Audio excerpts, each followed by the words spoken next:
Welcome to English in a minute, यानी अंग्रेजी सिर्फ 1 minute में। आज का मुहावरा है डबल वैमी।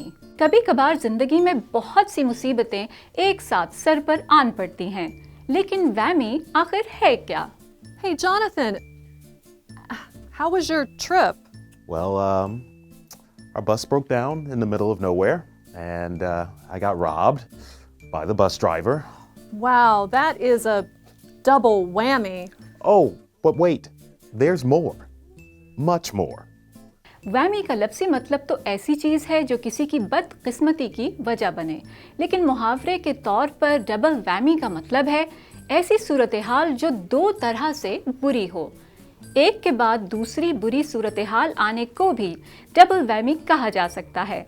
अगर कोई ट्रिपल वैमी कहे तो आप समझ सकते हैं कि 3 आफतों का जिक्र किया जा रहा है।